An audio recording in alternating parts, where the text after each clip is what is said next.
Fala pessoal, sejam todos bem-vindos ao podcast A Vida no Esporte. Nós que temos como missão aqui falar sobre saúde mental, saúde emocional, alta performance, espiritualidade, além do mais, trazendo histórias de grande impacto, histórias da vida real, aquelas que você, sem sombra de dúvidas, quase que não tem acesso.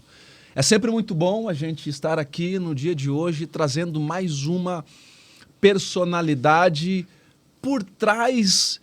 Eu sempre falo assim, é o que está por trás da personalidade, o ser humano de grande valor. E isso a gente fala com propriedade, porque eu conheço hoje o convidado que a gente está recebendo hoje aqui no podcast A Vida no Esporte. Qual é a nossa missão? O nosso podcast, eu gosto de deixar essa parte para você, porque essa é a ideologia sua, essa é a sua ideia, você é quem criou. A finalidade do podcast A Vida no Esporte, ela é ativacional, ela é... Boa tarde a todos, boa tarde, Ricardo, ao nosso convidado que está aqui presente. Boa tarde a você que está assistindo nosso podcast. Nosso podcast ele é direcional e educacional. A gente entende que as pessoas que estão nos assistindo agora, que são voltados para o esporte, tem que ter uma direção assertiva e uma educação assertiva. E o nosso convidado de hoje, tenho certeza que vai poder direcionar dentro da vivência dele, educar muitos pais de atletas, muitos atletas, porque nós entendemos por detrás de todo um atleta existe um ser humano. E é esse ser humano que a gente quer atingir através desse episódio. Eu tenho certeza que essa pessoa ela vai ser atingida positivamente. Como tem sido com todos os nossos convidados, aqui nós buscamos trazer para você, que tem o privilégio, sim, de estar aí do lado da tela, assistindo as histórias impactantes dos nossos convidados aqui no A Vida no Esporte. E como é bom a gente poder estar aqui desse lado, levando para você conhecimento, história da vida real, experiências vividas na pele, aquilo que você não conhece, aquilo que está por trás da televisão, que está por trás do gol, que está por trás da celebração, o por trás da fama. Porque, na verdade, muitos de nós julgamos a capa do livro. A gente olha para as pessoas e fala assim, poxa, o caminho desse cara deve ter sido tão fácil, as pessoas devem ter olhado para ele, poxa, encontrou facilidades. Não, e na verdade não, é difícil para todo mundo. E é com muita alegria que eu quero apresentar o nosso convidado de hoje, o meu amigo, o meu irmão, eu vou chamar, ele não vai ficar falando comigo, o meu paizão, porque eu vou contar um pouquinho do que nós vivemos lá na Espanha, que ele me recebeu, Marcos Assunção. Meu parceiro. Cara, que alegria te receber. Seja bem-vindo, seu momento, esse programa, esse podcast, essa resenha, esse tempo de qualidade, eu desejei muito e obrigado, cara. Quando eu te mandei a mensagem, quando eu te liguei, você falou... Ah, cara, ó, poxa, eu também fico desse jeito, cara. Você falou, cara, conta comigo, tamo junto, você é meu irmão. Cara, seja bem-vindo. Que isso, um prazer enorme. Obrigado pelo convite. Você é o que você está falando. A gente viveu alguns momentos felizes em Sevilha. É verdade. E a gente estava comentando aqui, é um prazer enorme estar aqui com vocês. Boa tarde. Cara, quando você me chamou, você sabe. Isso tem que ser... A nossa amizade, a nossa vida tem que ser feita de recíproco. É recíproco. É verdade. Sempre quando eu preciso de você, você está sempre à disposição. É verdade. Iti, eu preciso de você aqui no meu jogo final de ano, que a gente faz, que a gente arrecada alimentos. Pô, que sensacional, nós vamos falar sobre isso. Iti, eu preciso de você no meu podcast também. Pô, claro, só marcar o isso. dia. Então eu acho que a nossa vida tem que ser assim, irmão. Não pode ser só uma vida de mão, só ida. A vida tem que ser ida e voltas. É isso aí, né? Então, a amizade é isso, a irmandade é isso. É quando você precisar de mim, e nem só quando precisar. A gente tá falando aqui, pô, que saudade de você. Pô, tem meu número, irmão. Tá aqui, meu. Rede social. Tá com saudade de mim, me liga. Tá acontecendo. Me liga. Tá fazendo o quê? Tá fazendo o quê? A rede social. Que mundo você tá vivendo, cara? Tá vendo o que tá acontecendo no mundo irmão, globalizado? Não é? Então, meu parceiro, é sempre uma satisfação enorme, sempre uma alegria enorme estar com você. Sempre conheço tua família, conheço a tua essência. Assim como você conhece a minha também. Verdade. Eu conheço teus filhos, você conhece meus filhos. Não é? Então, na nossa vida tem que ser assim. Você é vovô, cara. mano. Olha que da você hora. É vovô, vai nascer minha netinha. Nossa, daqui todo a mundo 2 sendo meses, avô e eu, cara. mano. Eu tô com quase 50, não sou ainda. Putz, Nicole, calma, filha. Não tô falando que você. Calma, Nicole. Não tô falando que você tem que ter, não. Mas eu gosto, cara.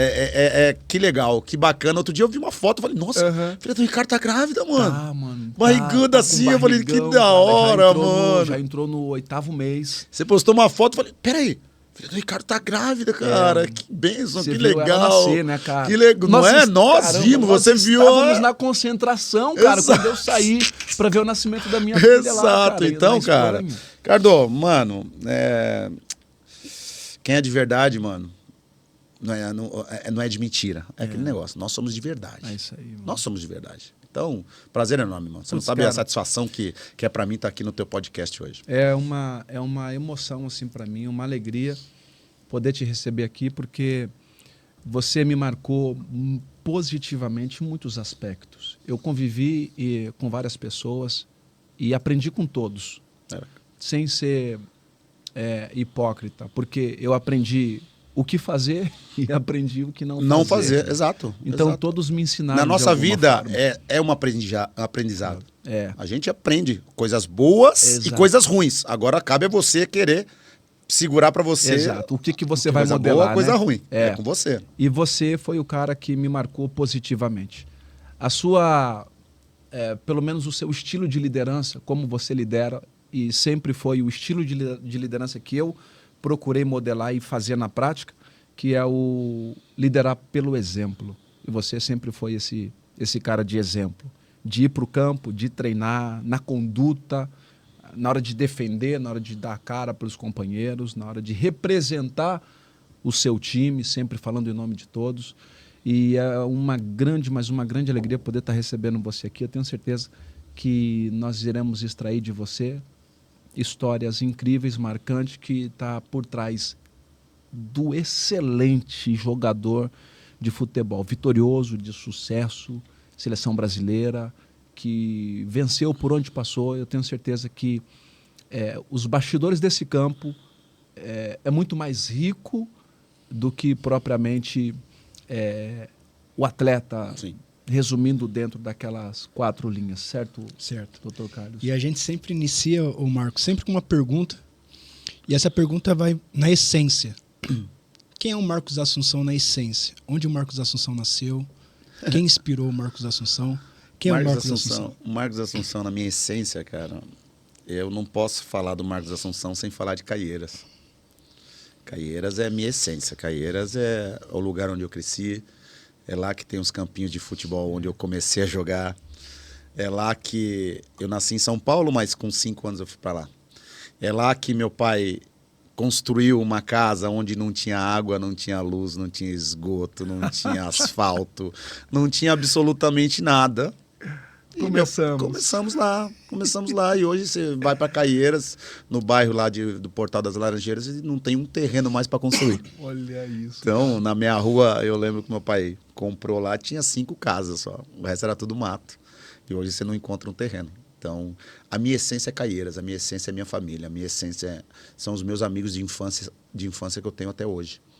Meus amigos esses que foram os de verdade, são os de verdade, porque criamos uma raiz quando eu não tinha nada, comecei a jogar, fui para Roma, fui para Sevilha, voltei para o Palmeiras, voltei para o Santos, e a minha essência continuou lá, meus amigos continuaram lá. Meus amigos são meus amigos desde quando eu não tinha nada. A partir do momento que eu fui para a seleção, continuaram sendo meus amigos, e são meus amigos até hoje. Depois de 10 anos que eu parei de jogar, continuo encontrando e estando com eles todo final de semana. Todo final de semana eu estou na minha mãe, eu estou com eles, a gente se encontra. Isso é a raiz, a minha raiz é em Caieiras, cara. Eu não, muita gente, pô, mas você tem casa em Sevilha, você morou em Roma, você morou em Dubai. Mas minha essência, a minha raiz é em Caieiras, é ver as pessoas passarem lá, de chinelo de dedo. Passar no boteco de um amigo meu de infância, os caras estão lá jogando carta, tomando sua cervejinha. Porque a vida nossa, independente do que a gente fez, do que a gente conquistou, a gente nunca pode pensar, tipo, eu cheguei, olha onde eu tô. Mas nunca pode esquecer de onde você veio. Cara, essa é a minha essência. Essa fala dele, só nesse início, é que ele sabe o que ele representa, como eu sei, e as pessoas que conhecem ele nessa essência sabem o que ele representa. A nível de bairro, o que ele movimenta para a cidade é um absurdo, cara, o trabalho que ele faz. Você esteve lá, né? Estive lá. Sim. Você esteve comigo lá no final Estive. do ano. Então, você vê o que é movimentar uma cidade, um bairro, movimentar um povo para uma causa em favor do próximo. Essa é a Assunção na essência. Quando ele fala sobre isso, uma coisa me chama muita atenção e me faz, Marco, sentir... existe uma fala muito assim, eu vou usar ela mesmo porque é o que vem à mente. Me faz sentir uma inveja de você, mas uma inveja Boa. Uma inveja boa. E eu explico por quê. Quando você começa a interagir com as pessoas que te amam, que te respeitam, que te admiram e que conhecem a sua essência, e mostrar para elas, assim, através desse dispositivo, como são os seus domingos, cara. Putz, cara, do lado da sua mãe, chegando para almoçar. Caramba, perguntando para ela, e aí, o que tem hoje? Só tem isso aí hoje? Só isso? Não sei o quê. Putz, eu fico olhando aquilo ali, eu me deleito. Eu me assim, deleito. irmão. E a inveja que eu me refiro é isso. É poder falar assim, caraca, gostaria muito de fazer isso com a minha mãe. Então, a primeira instrução, o primeiro conselho que eu deixo é que se você tem mãe e tem pai, honra eles até o último momento da sua vida ou da vida deles. Porque na ordem da vida é que eles vão primeiro. É assim, eu perdi os meus pais. Mas vendo você fazendo isso, você está mostrando para essa juventude que está com a síndrome do pensamento acelerado, preocupado com o futuro. O egoísmo deles. Que abandona os idosos, que deixam os pais de lado. Fala assim, não, valorize, porque um dia eu desejaria que o meu telefone tocasse, minha mãe me perguntando, cadê você? Você Tá não te vai vir esperando aqui? pro almoço, tá pronto. Cara, isso é fantástico. Quando eu vejo você fazendo isso daí, cara, eu te amo cada vez mais, te admiro cada vez mais. E a resposta e a mensagem que você manda para mim e que você manda para todos aqueles que estão vendo esse conteúdo honre os seus pais, cuide dos seus pais, valorize os seus pais, porque nós só estamos aqui por causa deles, cara.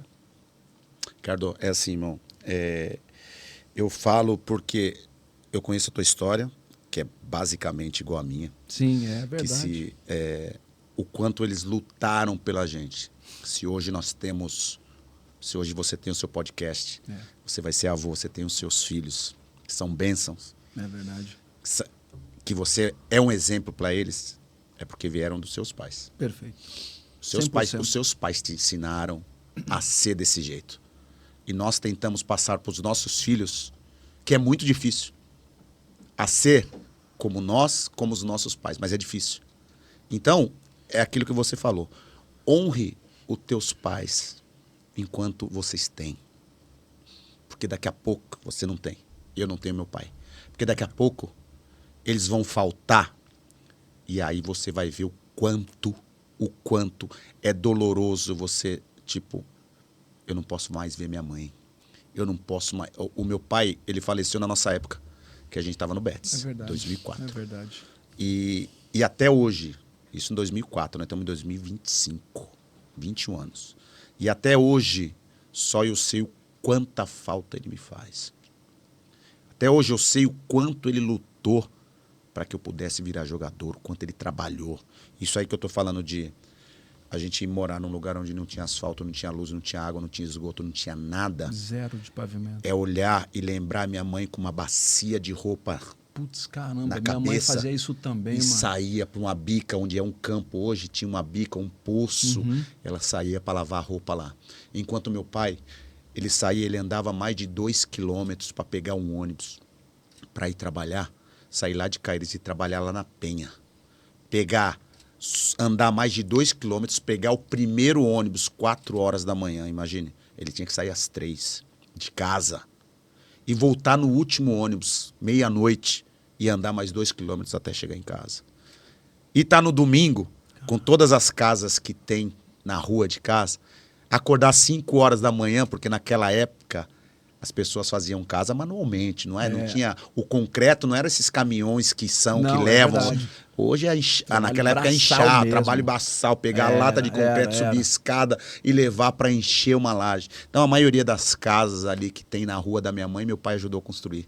Meu pai ajudou a encher laje. Então, meu pai trabalhava de segunda a sábado e no domingo ele acordava às 5 horas da manhã para ajudar os vizinhos a encher laje. Então, faz 21 anos que meu pai faleceu, mas hoje, chega no bairro e fala do meu pai, os caras falam com carinho. As pessoas enchem de lágrimas, enchem a boca para falar do meu pai de coisa boa. Caramba. Então, esse foi o exemplo que ele deu. Esse é o exemplo que seus pais deram para você.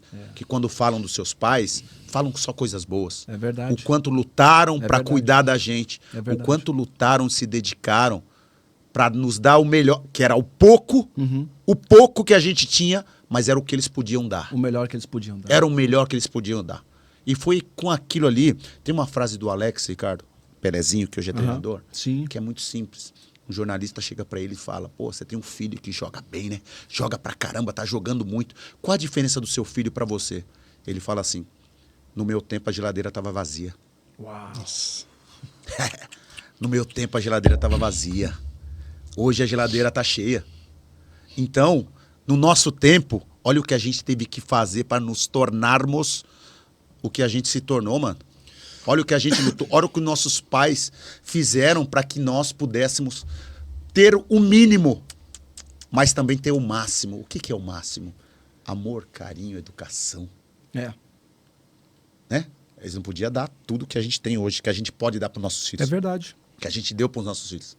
Mas além do que a gente dá para os nossos filhos, que é amor, carinho, educação, caráter, os nossos pais nos deram e nos fizeram isso que nós somos hoje. Homens de que em qualquer lugar que a gente vai de cabeça erguida. É verdade. Em qualquer lugar que a gente vai, as pessoas se alegram com a nossa presença. Putz, Ricardo tá aí. Ou Assunção veio, cara, que legal. É isso mesmo. As pessoas ficam Você felizes. causa uma ótima, maravilhosa impressão, esse impacto de que, Exato. caramba, esse cara vale a pena estar vale perto a pena dele. estar perto dele. Não pelo que ele fez, mas pelo Não, que ele é. Pelo que ele é. Então, é o que eu tento fazer. Quando eu falo da minha essência em Caieiras, é isso.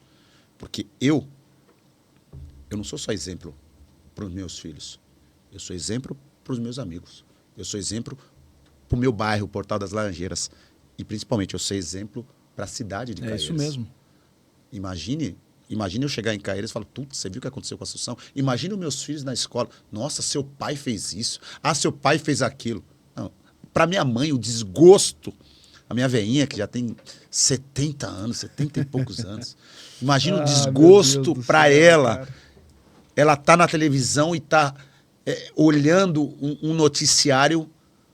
O Marcos Assunção fez isso, o Marcos Assunção é aquilo, o Marcos Assunção participou disso. Que não seja do bom, que não seja do melhor. O que seria para ela? Eu falo: nossa, então não valeu a pena nada. Né? Se hoje eu sou quem eu sou, Marcos Assunção, foi porque meu pai trabalhava, acordava 3 horas da manhã, andava 2 quilômetros. E minha mãe, quando eu não tinha nada, quando eu não tinha dinheiro para retornar no Rio Branco de Americana, ela ficava passar o final de semana, sexta, sábado e domingo, a madrugada toda num frio, eu lembro que se fosse hoje, fazendo uma barraquinha de pastel, de coxinha, vendendo, para que pudesse arrecadar um dinheirinho para que eu pudesse voltar para Americana, porque eu não tinha dinheiro. Então, isso não valeu nada? Tudo isso que ela fez, que eles fizeram pela gente, foi em vão? Não pode ser em vão. Não pode ser em vão o esforço de uma pessoa para te ajudar. Tem que ecoar, né? Não pode ser em vão isso. É verdade. Então a gente tem que ser exemplo e sempre ser grato às pessoas que nos ajudaram. E isso eu sou, pode ter certeza. Olha só a espécie, desculpa, olha só o modelo de ser humano que os seus pais conseguiram entregar para a sociedade. Sim. E é exatamente essa importância que vocês, pais, têm, que eu, pai, tenho, de poder preparar os nossos filhos, de ser um exemplo para os nossos filhos, para que eles possam olhar para nós e falar assim: quando eu crescer, eu quero ser que nem o meu pai, honesto, trabalhador, leal, dedicado à família, alguém sonhador, que correu atrás, que não desistiu, que diante das dificuldades arrancou força. E é exatamente esse tipo de exemplo que a gente fala aqui para os jovens. Se você puder sentar com o Marcos Assunção e pedir um conselho, Não perca a oportunidade, porque é uma história da vida real de alguém que cresceu num ambiente difícil, com todas as dificuldades que eu não sei. Talvez eu esteja fazendo um pré-julgamento, mas talvez você não tenha passado 1/3 do que ele passou.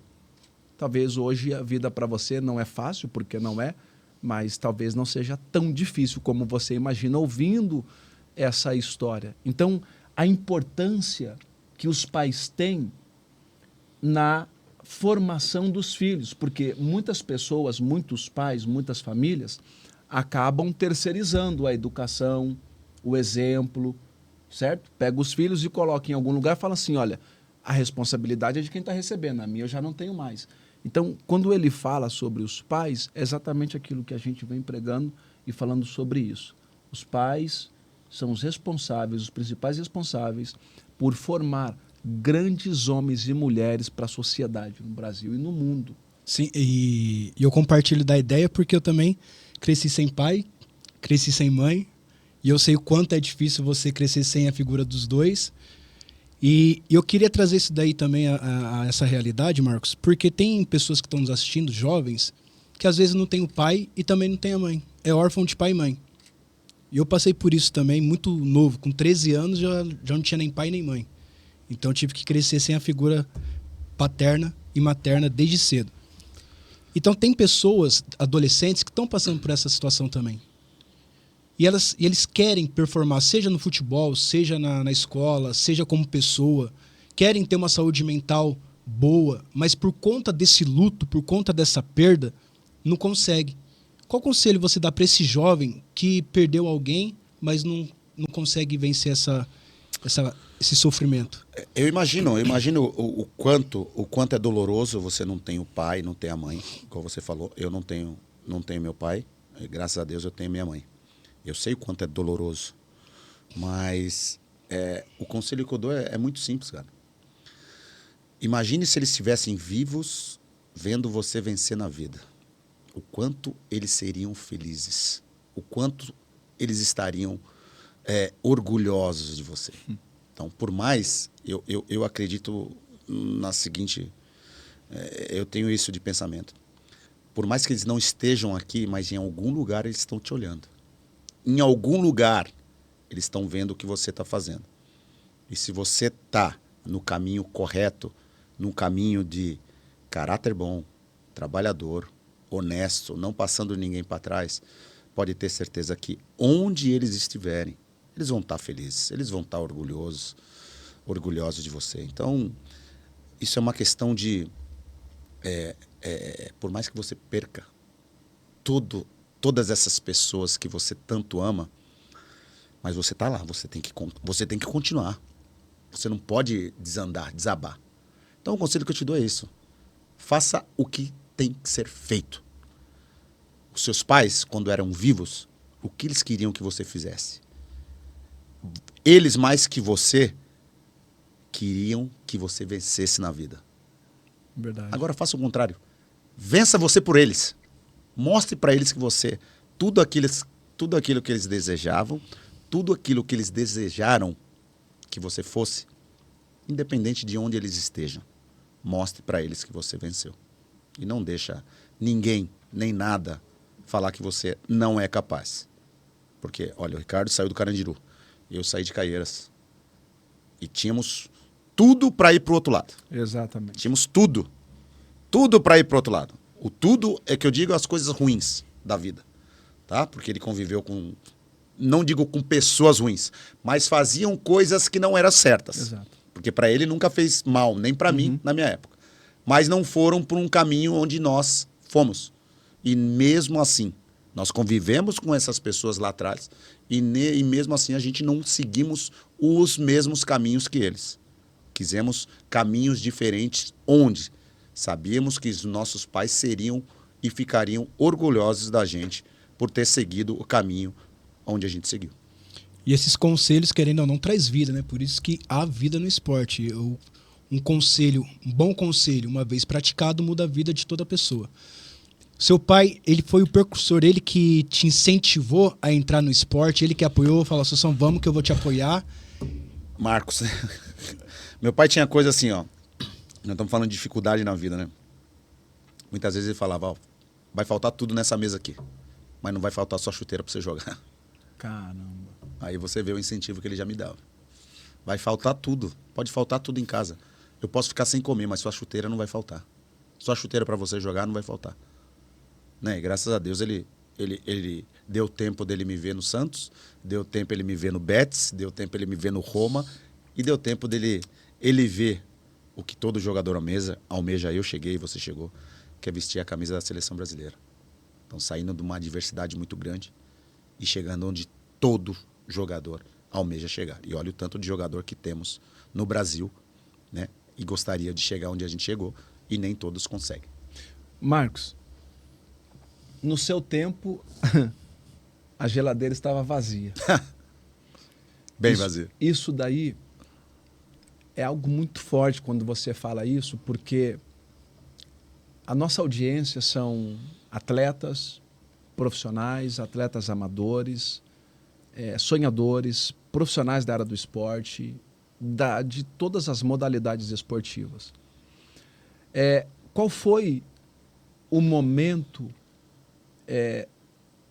depois do sonho realizado, depois de já ter superado a geladeira vazia, a falta de alimento na mesa, a falta de estrutura adequada, inclusive de saneamento básico, estrutural. Mas depois que você realizou o sonho, que você chegou lá, que você agora está desfilando nos grandes palcos do futebol mundial, qual foi o momento de grande dúvida na sua carreira? Teve algum momento que você enfrentou, talvez em uma lesão muito séria, ou algum imprevisto que aconteceu nessa trajetória que causou um certo problema dentro de você, dúvidas, inquietações? Porque o esporte, ele tem dessas coisas. Na vida de um atleta, seja ele qualquer modalidade esportiva, ele tem os momentos de glórias e tem aqueles momentos de crise, de falta de êxito. Qual foi esse momento, se teve?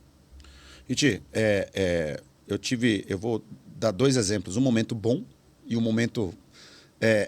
o momento ruim que eu tive uma lesão muito grave no tornozelo, fiquei 1 ano sem jogar, enfim, mas não tive a dúvida, nunca passou essa dúvida de, não, eu vou parar. Essa dúvida passou pela minha cabeça no começo em Americana, quando realmente meus pais ainda passavam dificuldades, eu começando a jogar, eu estava no profissional, e aí chegou um treinador novo, não, desce lá pro Júnior, joga pro Júnior. Aí veio a dúvida, nesse momento. Será que é isso mesmo que eu quero? Será? Porque isso abalou, psicologicamente me abalou muito. Foi a única vez, eu com 18 anos, a única vez que me abalou, psicologicamente, que eu pensei, não, eu não quero mais jogar. Eu não vou jogar. Você já estava no profissional? Eu estava no profissional do Rio Branco, aí chegou um novo treinador, Ramírez, professor Ramírez, um uruguaio. Se vocês puxarem aí na internet, foi acho que numa Copa, correu atrás do Rivelino, tal, de uma briga e tal. Ele assumiu o Rio Branco de Americana e ele me baixou. Eu estava no profissional e ele falou, putz, desce lá pro Júnior para você pegar mais experiência. Eu já estava no profissional. Então essa foi a única fase da minha vida que... aí eu comecei a jogar mal nos juniores. Olha, eu estava no profissional. Nos juniores eu comecei a jogar mal. Chegou uma hora, o professor Ladeira, cara lá de Campinas, muito bom, me ajudou muito na base do Rio Branco. Ele chegou para mim e falou, Assunção, vamos jogar, irmão, você não é isso. Você precisa jogar. A diretoria tá pensando em te mandar embora. Caramba. Cara, você precisa jogar, você precisa voltar a fazer o que você fazia e tal. E aí foi onde eu coloquei a mão na consciência e falei, nossa, eu tenho que ser mais forte que esse lado ruim da minha consciência. Esse psicológico meu tem que mudar. Mas mudar por quê? Para dar uma vida boa para meus pais. Para tirar meus pais do trabalho. Olha o que minha mãe faz, olha o que meu pai faz. E antes de eu ir para o Rio Branco, minha mãe trabalhava de cozinheira e eu era office boy da mesma empresa. Caramba. Eu fui para o Rio Branco com 17 anos. Eu era, dos 14 aos 17, nós trabalhamos numa empresa na Estação da Luz, onde ela era a cozinheira da empresa e eu era o office boy da empresa. Não perca a sua linha de raciocínio, mas nessa fase aí, exatamente nessa fase que você está contando, a geladeira não estava mais vazia. Nessa fase ainda estava vazia. Ainda estava vazia. A minha geladeira começou a ter coisa nela, Ricardo, em 96, quando eu fui pro Santos. Você já estava no profissional do Rio Branco? Você sabe, jogar time da base, mesmo no profissional, você não ganha dinheiro. Você não ganha. Mesmo no profissional, você não. A geladeira ainda. Ela não estava cheia. Mas também não estava vazia. Ela não estava vazia, mas também não estava cheia. Também não estava cheia.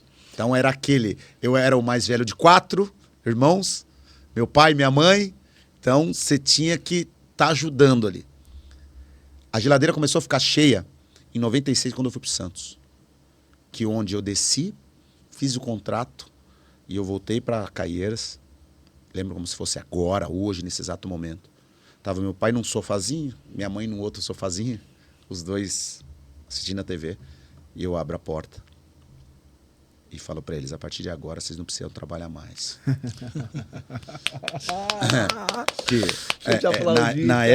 Na época um salário de R$6.000. Uhum. E eu falei assim para eles: a partir de agora vocês não precisam trabalhar mais, por quê? Com esse salário que eu vou ganhar, juntando os 2 salários que vocês ganham, não dá a metade. E vocês conseguiram até hoje nos sustentar. Então, a partir de agora, com esse salário, vocês não trabalham mais, que o homem da casa vai ser eu. Eu que vou botar tudo, eu que vou cuidar de vocês. Vocês já cuidaram da gente. Pode ter certeza que daqui é disso para melhor. Vocês não precisam mais. Então, é desse jeito que eu vou querer ver vocês a partir de hoje. Todos os dias, sem fazer absolutamente nada. Nada, nada. Ficarem aí. Sofazinho. Nossa casa vai mudar, vamos dar um tapa nela aqui, vocês querem mudar? Não, queremos ficar aqui, que minha mãe mora no mesmo lugar, na mesma casa, na mesma rua, até hoje. É aqui que a gente quer ficar. Ah, é aqui? Então, beleza. Então, vamos ajeitar essa casa aqui. E daí, a partir desse momento, a geladeira já não ficou mais vazia. Isso é algo que mexe muito comigo e faz cada vez mais eu falar para você com entusiasmo, para que você desperte nesse momento de crise, nesse momento de dificuldade. Seja um leão. Que você seja um leão, porque é nos momentos de crise em que os grandes milagres acontecem. Porque ele está no profissional, jogando no profissional, treinando no profissional, o sonho de sempre. E aí alguém fala para ele assim, olha, vai lá para baixo, desce lá, vai lá treinar com os juniores, para você ganhar um pouco mais de experiência. Ele desce, condiciona o potencial dele, porque talvez naquele momento falou assim, caramba, eu estava lá no profissional, sempre foi meu sonho, cheguei lá, mas agora eu tenho que voltar para cá, parece que eu estou andando para trás. Às vezes é necessário você entender que um passo para trás é o suficiente para você ganhar força e ânimo para você decolar na sua vida. Foi necessário nesse ponto, neste lugar, nesse momento da vida do Assunção, alguém chegar do lado dele e falar assim, esse que está aqui não é você, porque eu conheço, eu sei que você pode dar mais. E talvez você está nessa situação. Talvez, mais uma vez, não na situação que ele se encontrava, talvez um pouco melhor. E você está desanimado. Esse sempre foi seu sonho. Você está vestindo um uniforme, você está com a melhor chuteira, você tem a oportunidade de mostrar todos os dias que você merece estar ali, mas você está desanimado, porque talvez você não está jogando, porque talvez você não está indo viajar, porque talvez você está machucado, está lesionado. Ele ficou 1 ano de uma lesão no tornozelo. E foi no ano que eu perdi meu pai também, né? Olha isso, no cara. No ano que perdeu o pai. No ano que perdeu o pai. E mais a lesão. Cara, mais a lesão. Que luto. É difícil falar muito sobre isso. Só quem viveu sabe. Mas, ao mesmo tempo, você está querendo mudar, está querendo encher a geladeira da sua casa, mudar a realidade da sua família, e você tem que tirar forças.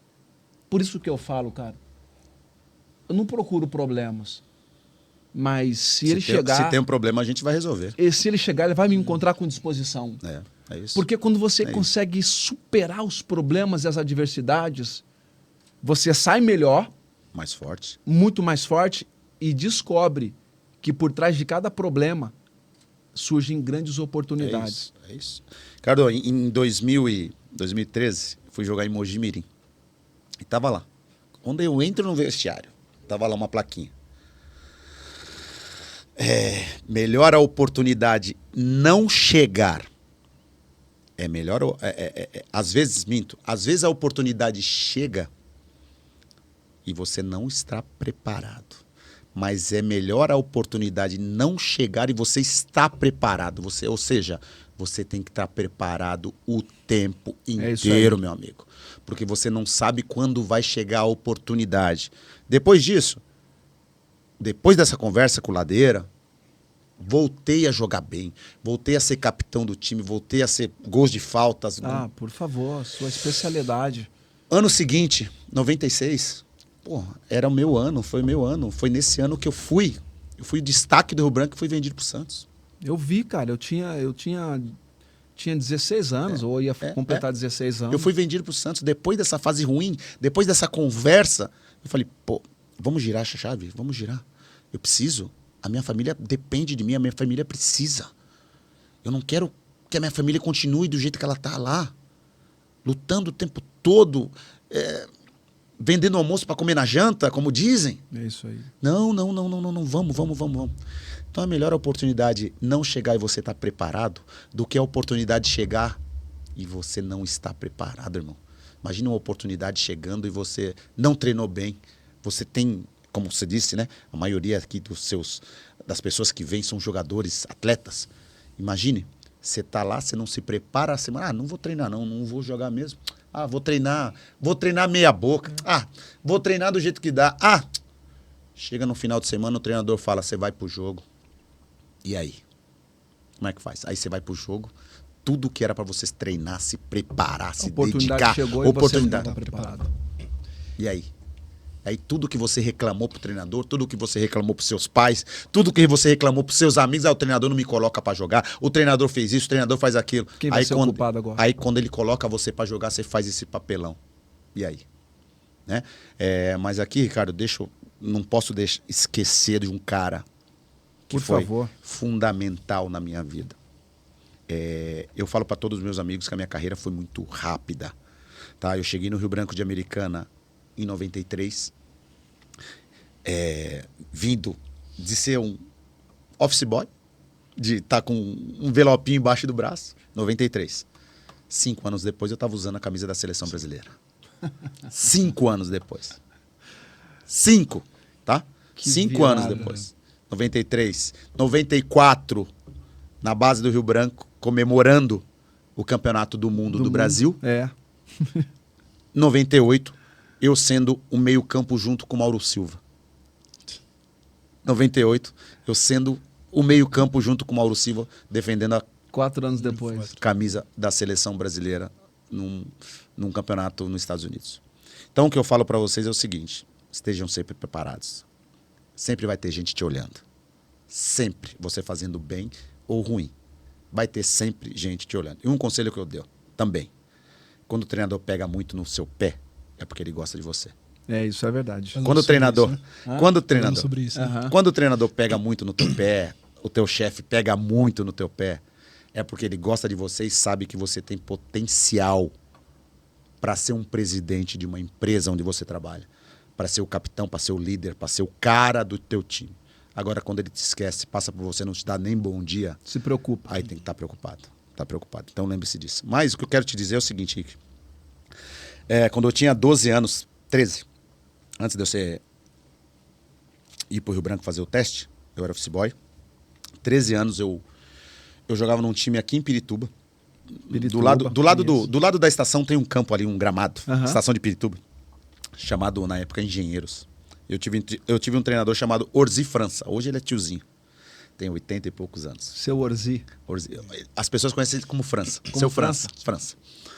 Então, o que eu falo para você que são oportunidades e coisas que acontecem quando Deus quer, Deus faz. Quando Deus quer, Deus faz. Eu gosto disso. Eu joguei com ele quando eu tinha 13 anos de idade. Eu fiquei 4 anos sem vê-lo. 4 anos. Porque naquela época não tinha celular, não tinha nada. 4 anos. Eu era office boy no mês de junho. Nesse mês de junho. No mês de junho de 1993, eu estava passando na avenida. É lá na 14 de novembro com a São Bento. Centro de São Paulo, lotado, perto da Bolsa de Valores ali no centro. Lotado, gente demais e tal. Eu esbarro em quem? No França. Depois de 4 anos. Pô, Marcos, e aí, o que você tá fazendo? Que não sei o quê. França, tô trabalhando, sou office boy, tem que ajudar em casa. Mas você não tá jogando? Não é possível, porque ele foi meu treinador lá quando eu tinha 13 anos. Não é possível que você não esteja jogando? Pô, você era bom, não sei o quê. Falei, França, mas tá tudo certo, eu tô trabalhando. Não, vamos arrumar, porque ele conhecia, ele tinha alguns conhecimentos e tal. E ele é trabalhador também. No entanto, que ele trabalhava num cartório arrumando máquina de escrever. Hoje é tudo computador, celular. Antigamente eram as máquinas de escrever. Era isso aí. Então ele trabalhava. Não tinha nenhuma escolinha de futebol? Nada. A gente jogava no final de semana na várzea. Final de semana lá. Joguinho, sábado de manhã, que era a molecada jogava. Sim. Não, vamos arrumar um teste pra você. Ele me arrumou um teste que foi uma peneira, na verdade, no Guarani. Não, daqui a 15 dias vai ter. Tá bom. Aí eu deixei o telefone da empresa com ele e tal. Me levou no Guarani, só que chegou lá, tinha 100 moleques, peneira e tal, isso, aquilo, enfim. Não deu ruim. E aí eu trabalhava. Um mês depois, eu encontro ele no mesmo lugar. É onde eu falo. Quando Deus quer, as coisas acontecem. Um mês depois, sem se falar por telefone, sem nada, eu encontro ele naquele monte de gente, esbarro com ele. Marquinhos, tudo bem? Não sei o quê. Pô, agora, vamos no Rio Branco fazer um teste? Vamos, França, vamos. Eu trabalhava, os patrões super gente boas. Fui e fiz o teste. Passei no Rio Branco. Nessa época que o Ladeira, que eu falo pra você que o Ladeira falou comigo, ô Marco, não sei o quê. Muitas vezes eu não tinha R$3 para vir embora de Americana. R$3, uma distância de 100 quilômetros. França, um simples trabalhador. Trabalhador, ele não ganhava dinheiro. Trabalhador, igual nossos pais foram. Quando eu não tinha dinheiro para vir para Caieiras, ele pegava o trem, que custava R$3. Tipo, de domingo, ele ia passar o domingo comigo lá. Ah, tá bom, você não vai ficar com a sua família, mas eu vou aí para ficar com você. Caramba, cara. E eu falo isso aí porque eu falo, você tem que ter gratidão pelas pessoas. E todas as vezes que eu não vim para Caieiras, ele ia para Americana para ficar comigo. Passar o domingo comigo, chegava lá de manhã, não tinha jogo, os caras que moravam perto iam embora para suas casas. Aconteceu e a gente ficava no alojamento porque a gente não tinha dinheiro para ir embora. Exato. Ele pegava o trenzão e ia lá, ficava comigo. Aí entra a gratidão. O França é um cara que todo final do ano no jogo, você não, esse ano eu vou te apresentar. Rick, esse aqui é o França. Favor, esse aqui é o França. Por favor. E eu falo para você quando que as pessoas devem ter gratidão. Hoje, e desde sempre, todos os meses cai um dinheiro na conta dele. Todos os meses eu deposito. Ó, tá aqui o seu. Pô, mas não precisa? Precisa.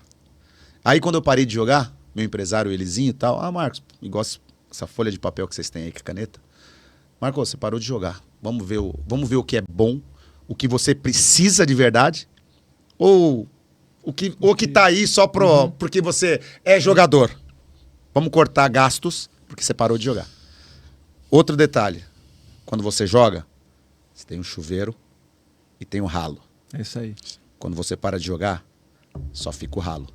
O chuveiro... O chuveiro fecha, corta. Porque o chuveiro são premiações, salários, dinheiro que você ganha enquanto você está jogando. O ralo, as contas para pagar. Então você parou de jogar... Nunca fecha. O chuveiro fecha. Não, o ralo. O ralo tá lá aberto. Tá sempre aberto. Porque as contas para pagar é o que sempre tem. Nunca vai faltar contas para você pagar. É verdade. Você parado, vai chegar contas para você pagar. Então você que é jogador e tal, guarde dinheiro. Porque a vida do jogador é curta, por mais que jogamos 20, 21, 22, 23 anos. Passa muito rápido. Passa muito rápido. Nós estamos falando aqui em 93. Hoje eu entendo o que a minha mãe falava. Em 93 eu comecei a jogar. Nós estamos em 2025. Olha quanto tempo. E faz 10 que eu parei de jogar. Ela falava, filho, a vida passa rápido. Passa rápido. Aproveite. Você vai ver, aproveita. Aproveite. Eu falava, então, meu Deus do céu. o que eu falo é para você ter gratidão. Então, quando o Eli colocou essa folha de papel e essa caneta, Ah, Marcos, isso, corta, isso fica, isso corta. Quando chegou, e o França? Eu falei, Li, se não fosse o França, essa discussão, esse papel e essa caneta aqui não estaria aqui, a gente não estaria discutindo o corte de gastos agora. Então, França não pode sair dessa lista. Ele vai ficar.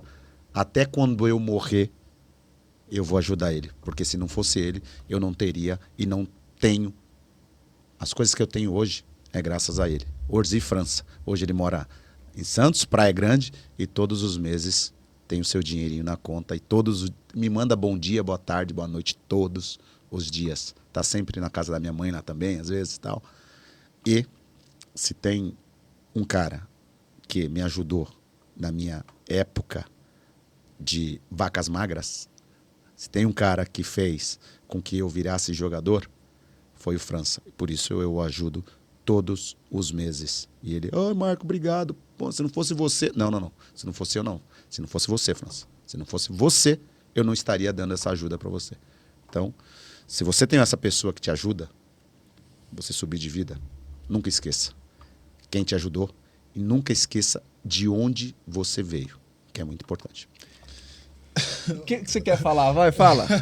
Eu estou aprendendo hoje. Não, hoje é que eu estou isso, aprendendo. Isso é muito forte, cara. Isso é muito forte. Porque, olha, você, sem sombra de dúvida, isso aqui vai sacudir você. Se isso daqui não sacudisse, essa história não sacudir você, mostrar para você, cara, que em algum momento, como ele falou, quando Deus quer, não há quem impeça, cara. Ele já estava trabalhando, ele já estava seguindo a vida dele, ele encontrou alguém, porque Deus colocou esse alguém para que pudesse falar, não, calma aí que... Não, você não pode, eu vou buscar alguma situação e vai dar certo. Então essa é a fé. A fé, ela não vê, mas ela alcança, ela espera. Talvez você está nesse momento que você, cara, eu não acredito, não consigo, não dá, não enxergo nada. Eu quero instigar você e te dar esse conselho. Pega essa história que você acabou de ouvir e escuta ela todos os dias. Não é um dia só. Todos os dias. Pega esse podcast e assiste ele toda semana. Sabe por quê?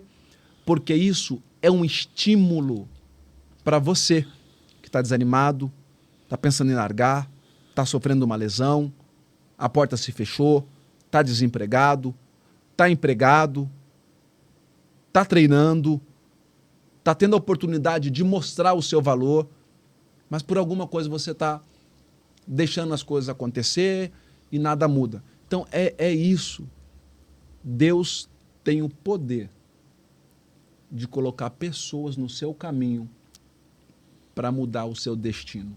Mudar toda a rota, muda toda a história. Total. E replicar, Ricardo, que não é só para quem é jogador de futebol, é você que exerce uma outra modalidade esportiva, você que exerce uma outra profissão, porque nós já tivemos aqui também advogados, presidente da Federação Paulista de Futebol, falando assim, você que é advogado e quer se inserir no esporte, e abriu essa oportunidade. Aí entra que o Marcos estava falando, que é a preparação. A pessoa tem que estar preparada. É melhor você estar preparado, igual ele falou. E a oportunidade não chegar. E a oportunidade não chegar do que a oportunidade chegar e você não está preparado. Aí passou, você perde. É o que eu acho isso muito fantástico e é tudo muito verdade, mas eu me atento aos detalhes de que a semana passada tinha aqui um amigo nosso falando o seguinte, eu convergi com o meu pai porque eu fui dispensado do Santos, me deram férias, eu fui trabalhar na roça. E eu estou trabalhando na roça, eu estou colocando comida para os cavalos, estou dando alfafa para os cavalos. E eu estou lá na roça agora, mas meses anteriores, dias anteriores, eu estava no campo com chuteira, treinando. Agora eu não estou mais, agora eu estou no campo. Eu estou cuidando de animais. E mesmo assim eu continuo sonhando, estou me preparando. E ele falou mesmo que o pai, que a mãe falou assim, não, esquece, estão te enganando, ninguém vai te procurar mais, ninguém vai te procurar mais. Mesmo assim, cara, mesmo assim, é nisso que eu me apego. Mesmo assim, porque isso é fé, isso me move. Mesmo assim, Deus pode colocar alguém no seu caminho. Deus pode colocar alguém no seu caminho. Deus pode fazer alguém sonhar com o seu nome. Deus pode fazer alguém lembrar do seu contato. Pegar e estar mexendo no telefone e falar assim, cara, essa é a pessoa que eu preciso ligar para você e mudar o seu destino. É por isso que eu sempre falo, se você crê, se você tem fé, cara, só vai. Deus coloca o chão. E se Deus tem algo para realizar, quando Deus quer fazer... Ele vai fazer. Ele não tem ninguém no planeta Terra que pode impedir o agir de Deus. Cara, isso é muito forte. Agora, você sabe o porquê que Deus dá notoriedade? O porquê que Deus dá honra? O porquê que Deus provê? O porquê que Deus faz com que cada vez mais essa pessoa seja benquista, respeitada, seja amada? Por causa da gratidão. A gratidão, o reconhecimento, lembrar de alguém em algum momento que foi importante na sua vida. E hoje, por gratidão, cara, o que esse cara faz, ele falou de uma pessoa, mas o que esse cara faz por uma cidade, o que esse cara faz pelo país, isso é gratidão, é retribuir, é devolver, é falar assim, hoje eu estou aqui porque alguém foi fundamental na minha vida. Por quem você é grato? Essa pessoa pode estar do seu lado hoje, essa pessoa pode estar dentro da sua casa, ou essa pessoa pode estar ao alcance de uma ligação. Quando você é grato, o fluxo da bênção de Deus te alcança. E aí é o que eu acredito, tá? Quando você lembra-se de alguém, das pessoas, quando você faz por alguém, é como se você estivesse fazendo para Deus. E aí aquilo que eu sempre falo, você gosta disso. Eu gosto, que eu acredito. Deus nunca deve nada para ninguém. Exato. E Rit, é assim, faça pela pessoa enquanto ela está viva. Depois que morreu, né? Morreu, você não pode fazer mais nada por ela. Já foi. Faça enquanto ela estiver. Ajude essa pessoa que te ajudou enquanto ela estiver viva. Agradeça essa pessoa que te ajudou enquanto ela estiver viva. Porque depois que está ali no caixão, morreu, putz, você me ajudou, obrigado por você ter me ajudado. Não adianta. Homenageie essa pessoa. Honra ela em vida. Honra ela em vida. E nós estamos falando do França, e eu sempre falo dos meus pais também. Meus pais, eu honrei enquanto ele estava vivo. A minha mãe, eu a honro todo o final de semana. Eu estou com a minha mãe.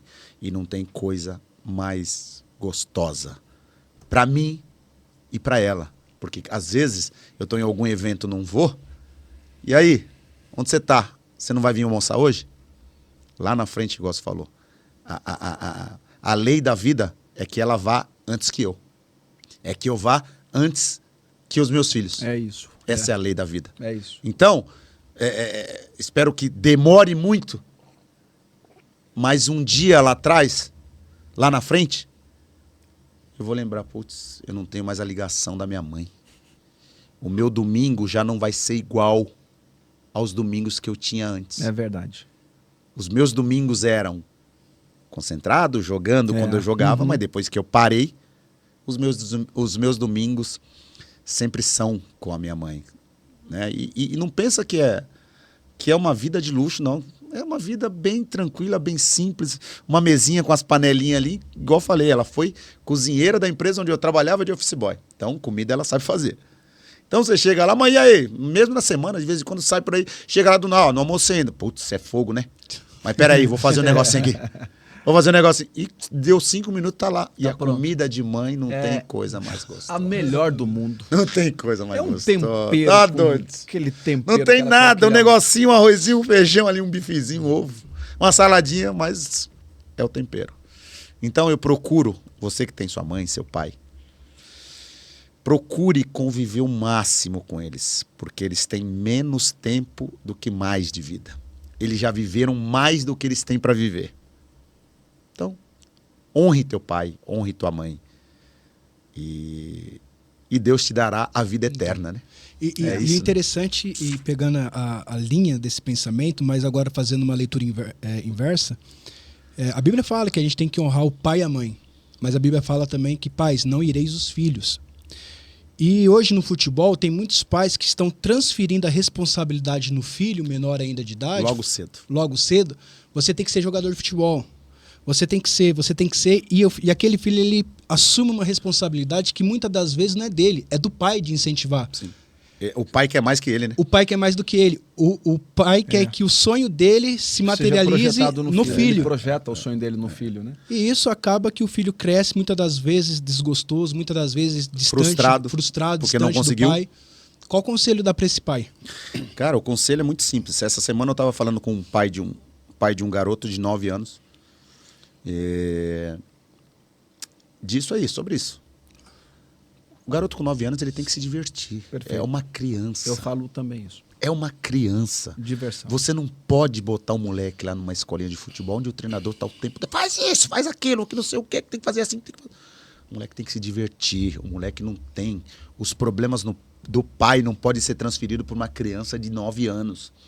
A criança de 9 anos, ela tem que brincar, ela não tem que ter nenhum tipo de pressão. Zero pressão. Deixa a criança se divertir. E para vocês, pais, que faz com que essa criança seja e tenha essa pressão desde criança, não faça isso. Deixa seus filhos se divertirem, deixa seus filhos brincarem. Não queira uma coisa que você quer, não transfira isso para o seu filho. Não transfira essa responsabilidade para uma criança. É uma criança. Né? Se tiver que ser, a gente está falando muito em Deus aqui, se tiver que ser, Deus vai fazer acontecer. Porque o treinar, ele já está treinando. Mas não faça isso. Não, você tem que fazer isso, você tem que fazer aquilo, você tem que não sei o quê. São crianças e crianças têm que brincar. Crianças têm que se divertir. Ok, igual eu falei com o meu. A partir do momento que você tiver 13, 14 anos, você já está mais entendido das coisas. Boa. Vai. Agora vamos te levar para fazer teste. Agora você vai começar a entender o que é o futebol. As pressões, o trabalho e o que tem que ser feito no futebol. Então, e aí, nesse momento, desculpa te cortar, e aí, nesse momento, você, pai, vai ser fundamental. Exatamente, cara. Porque aí você vai receber o seu filho na sua casa, cheio de questionamentos, de dúvidas, com as suas emoções feridas, se sentindo menosprezado, desprezado, e aí onde entra com essas pressões. E aí é onde o pai tem que entrar. Essa é a função. É onde o pai entra, vem cá. Não tem aquele... Eu vejo muito aquele Instagram, essas coisas, redes sociais, né? Aí vem o leãozinho lá e vem...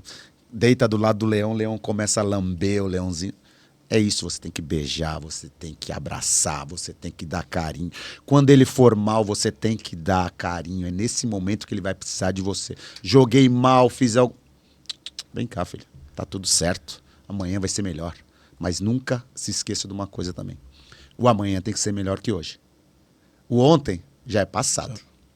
O que você fez ontem passou. Você treinou hoje e amanhã tem que ser melhor que hoje. Então vem cá, vamos conversar. Aconteceu isso, beleza, vamos embora, tá tudo certo.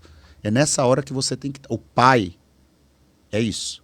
A mãe é isso. É quando o filho mais precisa, vocês têm que estar lá. E os nossos pais estiveram. Quando nós mais precisamos, é verdade. Nossos pais estiveram lá. E meus filhos, às vezes, são grandes, pensamentos diferentes, os nossos pensamentos são totalmente diferentes dos nossos. Nossos filhos fazem coisas assim, você fala, não é assim, não tem jeito, não pode ser desse jeito. Não... Nós somos chucros para eles. É isso mesmo. Mas nós, sendo chucros, foi isso que nos levou aonde a gente chegou. E a gente quer que nossos filhos sejam igual a gente, mas não tem como. Infelizmente. Muitas vezes a gente conversa com eles, não que eles façam coisas erradas, mas eles vão por outro caminho, que vão quebrar a cara e vão vir pra gente e a gente vai abraçar e dar carinho e falar, eu te avisei. Não é assim. Não é assim. E a gente vai ter que estar lá. A gente vai... Não é que a gente está lá. A gente vai ter que estar lá, esperando eles para mostrar realmente qual é o caminho da vitória, principalmente. O caminho correto da vida. Porque você, de repente, ok, a gente sabe que nem todo mundo vence no futebol. É isso aí. A gente sabe isso. Que nem todo mundo vence no futebol. Mas que você seja um cara honesto, de caráter, que seja orgulho para tua mãe e pro teu pai. Independente de você jogou ou não jogou, conseguiu ou não conseguiu. Mas seja o exemplo para tua família. Seja o orgulho do teu pai. Isso. Tem muita coisa. É incrível isso, Marcos. Voltando um pouco para a sua vitoriosa carreira como atleta profissional, o que te movia quando os aplausos eles sumiam? Porque em muitos momentos da carreira de um atleta profissional, ele precisa lidar com as críticas, com a rejeição, com a cobrança, a ausência de aplausos, né? O que mais te movia a continuar quando os aplausos sumiam em momentos pontuais da sua carreira? Ricardo, era muito simples, cara. Eu pensava quando a gente estava na adversidade. Ué, mas quando eu comecei eu não tinha aplauso. Ninguém me aplaudia. E mesmo assim eu tô aqui. Vamos lembrar do passado um pouquinho? Eu voltava um pouquinho algumas atrás. Páginas Da vida, da da nossa vida. E lembrar, eu voltava. Olha onde eu estava. Olha onde eu estava. Olha o que eu passei. Olha o que eu passei para chegar aonde eu tô. E hoje eu tô aqui, não tenho aplauso, mas eu tenho tudo. Eu tenho uma família. Eu sou o chefe da minha família. Eu consigo dar tudo que meus filhos querem. Para minha mãe, para os meus irmãos. Eu consigo dar uma vida boa. E lá atrás eu não tinha nada disso. E seguir. Não vai ser uma falta de aplauso, uma crítica. Se estão me criticando, não tem problema. É aquele negócio, o que não me mata me deixa mais forte. Estão me criticando? Beleza. Amanhã vocês vão me aplaudir. Porque eu vou trabalhar mais. Eu vou correr mais. Eu vou lutar mais. Se isso aqui está sendo insuficiente, e eu sempre fui um cara muito crítico, eu sempre tive autocrítica. É verdade, isso é verdade. Eu sempre tive autocrítica. É verdade. Ele era assim mesmo, porque a gente ia treinar falta, na verdade, eu ia ver ele treinar falta. Não, sempre bateu bem também. Eu ficava lá treinando com ele e tal, e ficava admirando. Ele não precisava de goleiro nos treinos. Ele não precisava de goleiro. Goleiro, você quer ficar aí? Então vai. Fica aí, não é então, assim, vai. Goleiro, eu quero ir lá. Então, tá, normalmente os goleiros fugiam dele, né? Porque sabia que não tinha chance. Ele colocava 2 coletes, um em cada ângulo. E ele era... Eu acho que o nível de excelência desse cara nos treinos e a exigência e a cobrança que ele tinha, essa autocrítica de entregar o melhor, era tão absurda que ele aceitava, entre um ângulo e o outro, que a bola acertasse o colete aqui nesse ângulo. Mas a exigência dele é a bola entrar aqui nesse ângulo aqui, ó, nesse ângulo, entre o colete para o ângulo. Era absurdo o nível de precisão dele. Agora, a resposta dele eu fico com isso, ó. Volta algumas páginas da sua vida e vê onde você estava. Estava ruim? Lá? Tava. Como você se comportava lá? Putz, eu tinha que ser um leão. Eu me divertia. Eu gostava disso. E agora, algumas páginas para frente, a vida mudou totalmente. Você está nos grandes palcos, você realizou o seu sonho. Tem motivo para você esquecer de tudo aquilo que você viveu? Então, volta um pouquinho, agradeça de não estar mais lá e agradeça por estar aqui hoje. Certo? Eu acho que isso é muito importante. Agora, treina, dá o seu melhor todos os dias. Quando as pessoas me perguntam, cara, como você ficou bom assim nesses fundamentos, direita, esquerda e tal, não sei o quê? Essa é a resposta. Treino. E eu ouvi esse cara. Treino. Esse cara, eu falo, e quando me perguntam, e olha que eu joguei com o Ronaldo, Romário, eu joguei com os caras bons. Pô, qual é um dos melhores atacantes que você jogou? Eu falo, Ricardo. Mas por que o Ricardo? Pô, o cara tinha velocidade, habilidade, perna esquerda, perna direita, cabeceio. Porra, pra mim era pro meio campo jogar com um atacante igual a ele, e a gente jogava. A gente se divertia na nossa época. É verdade. Na nossa época, a gente se divertia. A gente jogava num Betis, numa época que saía daquele hotelzinho ali de Sevilha, 5 minutos pro campo, a gente ia pensando, puta, de quanto que a gente vai ganhar hoje? E olha que não estamos falando nem de um time grande da Espanha, estamos falando de um time mediano. Ia jogar contra os times medianos da Espanha também, a gente pensava assim, putz, quanto que vai ser hoje? Hoje vai ser legal, o joguinho vai ser bacana hoje. Contra a Sasuna, contra a La Corunha.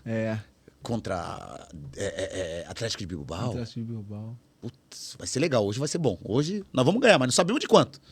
Pô, eu tinha esse. Tinha Edu. Putz, cara, tinha Joaquim. Tinha Cap Fernando. Tinha Denilson. Então, para nós ali do meio para trás, era muito fácil.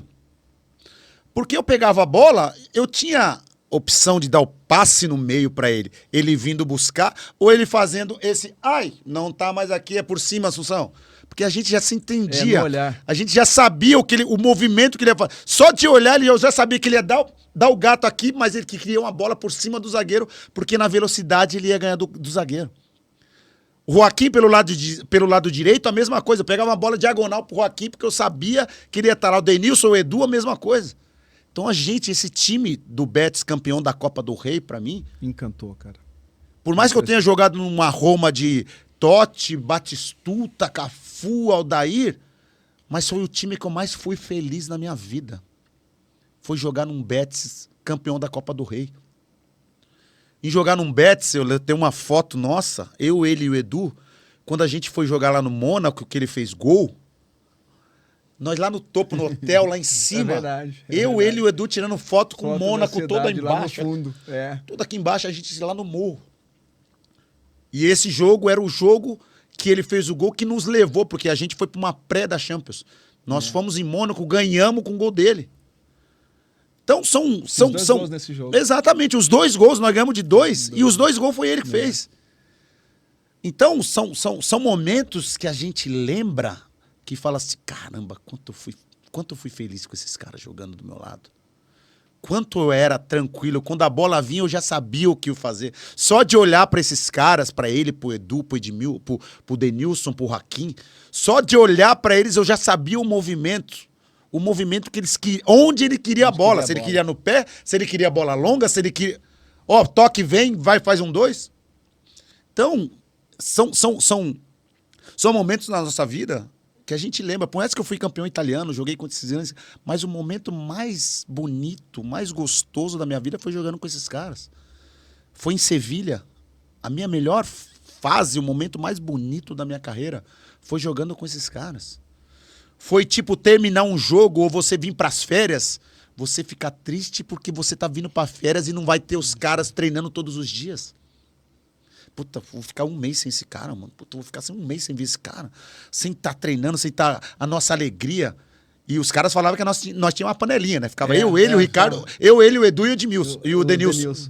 Os 4, corridinha em volta do campo. Muitas vezes o Lourenço Serra Ferreira tinha que vir. Separa vocês, estão muito juntos. Vocês estão muito juntos. De tanta boa amizade que a gente tinha, cara. Então... Isso refletiu muito no campo. Pô, muito. A gente saía do hotel e a gente saía com esse pensamento, a gente vai ganhar, a gente já não sabe de quanto. E olha que nós estamos falando de um time mediano da Espanha. Ia jogar contra Barcelona, contra Real Madrid, se dane eles, vamos jogar. Permita-me... vamos jogar. Permita eu te cortar. Cara, a gente terminava no treino, a gente tentava fazer o que a gente iria reproduzir no jogo. E você me corrige. A gente insistia e errava muito no treino. E estava tudo bem. Por quê? Sabe por quê? Porque no treino, os meus companheiros me conhecem, sabem dos meus movimentos. Sabe o passe em profundidade, sabe o passe, a virada. Então o cara se antecipava. Mas no jogo, não. A gente tinha essa capacidade de parar. A conexão. Para falar assim, não, tá tudo bem. Vambora. Bora. Porque no jogo os caras não vão saber. Exato, e exatamente. Quando essa bola no jogo chegar no ponto, cara, esquece. A gente era fatal. Então, hoje, trazendo para o ambiente hoje de clube, eu acho que falta isso, cara. Ricardo. Eu acho que falta a gente esquecer um pouquinho. Isso. A É isso, irmão. É isso. Eu acho que falta isso daqui, ó. Cara, e aí? Onde E é aí? que eu tô errando? O que eu preciso fazer? Pra te ajudar. Para me ajudar. E deixar isso acontecer no treino. Isso. Porque o erro tem que acontecer Nos treinos. sim nos treinos. São nos treinos que os erros E acontecem. você vai ajustando para quando chegar no jogo você ser efetivo e ser letal. Exato. A gente tinha muito isso. Conexão. Mas total. eu vejo que hoje não tem, Marcos. Ricardo, é assim, ó. O que a gente fazia? Vou te perguntar. Antes do jogo, na concentração, antes de descer para a eleição, o que você fazia? Você ligava para quem? A gente ia orar, né? Os 4. A gente ia orar, a gente se juntava os 4 antes de cada jogo. Ligava aqui no Pastor Brasil, Toninho. Pastor Toninho. Por telefone. Por telefone, e a gente orava juntos, os 4. Com ele, os 5, né? Ele aqui no Brasil, a gente lá, a gente orava.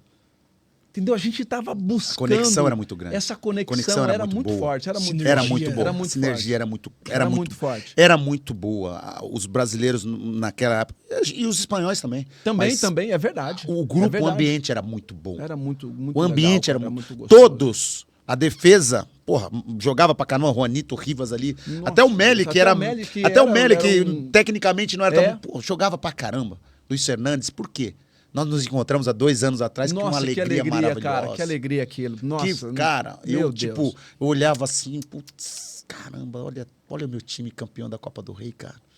Todo mundo ali dentro do vestiário se trocando de novo e dando risada e brincando. E aí vinham os pensamentos, eu falava, mano, que coisa linda que a gente viveu. É o que eu tô falando, foi a melhor fase da minha vida, foi os melhores caras que eu tive do meu lado. Porque esse aqui, pô, tá maluco. O que eu falo pra ele, tá doido. Esse aqui a gente se conectava. Teve um ano que ele e o Edu foi o trio estrangeiro que mais fez gol na Europa. Que mais fez gol na Europa. Na Europa. E nesse ano, né?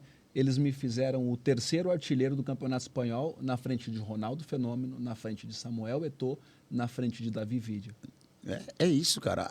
Foi muito bom. Essa é a nossa época no Rio Branco, no Betis. Tá de brincadeira. Foi a época mais maravilhosa, mais gostosa, que eu realmente me divertia indo para os jogos. Vocês falaram aqui sobre a oração. Vocês oravam antes da partida, né? Vocês 5, que era o pastor Toninho. Não, naquela época ele já era pastor, já. A gente chamava ele de pastor. Eu que chamava ele. Ia buscar. Bora. Vamos lá. Na verdade, era só lembrando, né? Não, vamos para a gente não atrasar. Exato. Então, tem oração ainda. E o que o pilar da espiritualidade representa para você pessoalmente? Cara, representa muito, porque eu falo o seguinte, Marcos, você é evangélico? Você é católico? Não, cara. Eu acredito em Deus. Eu acordo de manhã, eu faço a minha oração. Peço proteção, que ajude. Eu, minha família, meus amigos, nos proteja de tudo quanto é mal que possa vir me causar ou que possam estar planejando contra mim. Chega à noite, eu agradeço por tudo que me aconteceu. Entende? Isso, durante a minha vida toda, e sempre deu certo. Isso eu teve... aí eu falo do equilíbrio. Aí vem aquele negócio, pô, quando você não tinha aplauso. Porque quem está começando agora, o atleta, principalmente, ele tem que entender o seguinte. Quando você ganha, você não é o melhor. Mas quando você perde, também você não é o pior. Justo. Você tem que ter um equilíbrio na tua vida. E eu sempre fui um cara muito equilibrado, muito de boa, muito tranquilo. E a minha espiritualidade, eu vejo assim, cara. Eu vejo que Deus existe, sabe quando? Nos meus jogos final do ano que eu faço. Eu fecho a rua no Dia das Crianças, na rua da minha mãe, na casa. Tenho a ajuda dos meus primos, dos meus amigos, da minha família. E eu contrato o brinquedo, pula-pula, escorregador, tal, no Dia das Crianças. Tem cachorro-quente, refrigerante, algodão doce o tempo inteiro e no final a gente distribui brinquedos. Compro brinquedo e distribuo. E não tem coisa melhor. Eu falo essa única... depois eu mostro umas fotos que eu faço lá da festa, mas esse dia foi o mais marcante de todas essas festas que eu faço, porque veio uma menina de cadeira de roda, me deu um abraço e falou o seguinte: muito obrigado pelo que você faz pela gente. Se não fosse você, eu estaria na minha casa agora, no meu dia, sem fazer absolutamente nada e sem estar ganhando presente. E aí eu falo, gente do céu, cadeira de roda podia tá triste e tal, mas tá aqui se divertindo, me agradecendo. Ela não precisava nem me agradecer. Aí vem a mãe, puxa, levanta. Olha, Marcos, ela quer te dar um abraço, te agradecer pelo dia que você deu para ela, proporcionou para ela. Então, aí a espiritualidade, a minha espiritualidade, ela vem, por quê? Porque sempre, não é uma troca, Deus não olha assim, Marcos, eu vou te dar isso porque você fez aquilo. Não, Deus olha o coração bom. Deus olha as pessoas que têm um coração bom. Então, eu agradeço sempre. Muitas vezes a gente sai de casa e sabe que não foi um bom dia. Sabe que não deu tudo que a gente planejou. Não aconteceu que planejado. Mas mesmo assim a gente não pode deixar de agradecer nunca. Só de a gente estar levantando da cama. Olha o tanto de gente que tem na cama e não pode levantar. Uau. O tanto de gente que poderia, que gostaria, na verdade, estar levantando, fazendo o que a gente faz, vir aqui conversar, bater papo, sair, pegar nosso carro, ir para nossas casas, estar em casa com nossas famílias. E as pessoas estão lá numa cama, não podem levantar. No hospital, que não podem sair do hospital. Ou terem que ir o tempo todo para o hospital, tá fazendo vários exames, fazendo vários tratamentos. E nós aqui com nossos filhos cheios de saúde. Então agradeça por isso. Agradeça por a gente ter a oportunidade de levantar da cama. Privilégio da vida. Privilégio da vida. Eu falo assim, porque eu até brinco, né? Eu gosto de academia, puxar ferro, tal. Não, nem parece que você gosta. Aí eu vejo uma frase assim, pô, precisa treinar hoje? Não, só se você levantar. Se você abrir os olhos. Pô, precisa ir pra academia hoje? Não precisa não, mas se você abrir os olhos. Só se você abrir os olhos. Só se você levantar. Então, faça o que tem que ser feito e agradeça sempre pela tua saúde, pela tua vida. E é o que eu faço. É o que eu faço. Isso é maravilhoso. Agradeço sempre por tudo que me acontece e principalmente por tudo que me aconteceu, que fez eu chegar aqui e estar contando a minha história para vocês. Incrível. Em tudo dá graça, né? Em tudo dá graça. Tá aí a riqueza de descobrir o Deus que se manifesta, né? Eu costumo falar que você passa algumas horas da vida, do dia, morto, inconsciente, sem saber o que aconteceu naquele período em que você atingiu o sono profundo. E, de repente, no outro dia, você desperta, você acorda. E você geralmente você coloca o telefone para despertar, confiando que o despertador vai te acordar, né? Mas, desculpa eu te dizer, não é o despertador que te levanta. Exato. É Deus. Exato. É Deus que te dá o privilégio da vida. Porque se Deus não te desse, não nos desse o privilégio da vida, o despertador não iria nos colocar de pé. Ele iria despertar. Ele ia despertar. Mas a gente não. É isso. É isso. Então, Ricardo, é isso. Ó. O meu poder de espírito é isso. Quando eu vou dormir, eu agradecer por tudo que me aconteceu, mesmo que não tenha sido do jeito que eu planejei, mas eu agradeço. Então, agradeça sempre a Deus. Agradeça principalmente, é o que eu falo para meus amigos. Você pode não ter nada, mas você ter tua saúde, você pode correr atrás de tudo. Você pode não ter nada, não ter dinheiro, não ter carro. Mas se você tiver a tua saúde e tiver vontade, não tem ninguém que te pare. Você falou aqui de equilíbrio e o bate-papo tá bom, já foi 1h25. 1h25, Quando a conversa quando a resenha é boa. Nossa, é boa. Quando a resenha é boa. Você falou de equilíbrio e é importante trazer essa palavra aqui na mesa e junto com ela uma pergunta. Como que você conseguiu encontrar o equilíbrio entre a profissão e o papel de pai? Como você conseguiu encontrar esse equilíbrio? Porque hoje muitos perdem a figura paterna porque só fica no trabalho. Não encontra esse equilíbrio também. Como que você encontrou esse equilíbrio sabendo que o jogador de futebol hoje está aqui, amanhã está em outro clube, fica concentrado? Então, eu tentei passar e dar para os meus filhos sempre muito amor, muito carinho, muita educação, e a gente vê pouco isso. Principalmente do lado dos pais, porque na nossa época a gente ia na escola, a gente não ia lá para ser educado. Nossa educação vinha de casa. É isso. A gente ia lá para aprender a ler e escrever. É isso. A educação vinha de casa. Então, esse equilíbrio vem de quando eu tinha ou eu tenho tempo livre até hoje, estar com eles. Esse é o equilíbrio. Porque nos momentos que a gente não estava, era por um momento que estávamos trabalhando para trazer coisas melhores para eles. E a partir do momento que a gente não tinha jogo, estava de férias, não estava concentrado. Então, o tempo sempre foi deles, sempre foi para eles. Então, hoje em dia, aquilo que nós conversamos no começo, quando começou esse bate-papo, os pais hoje, meu filho começa a gritar, começa a chorar, que não sei o que, toma um celular novo para você. Tá tudo certo, fica aí. Resolveu o problema. E não é assim. Não, pelo contrário. Pelo contrário. Tá causando um tá problema causando, ainda maior. Você tá... Não, eu vou tirar o seu celular. É diferente.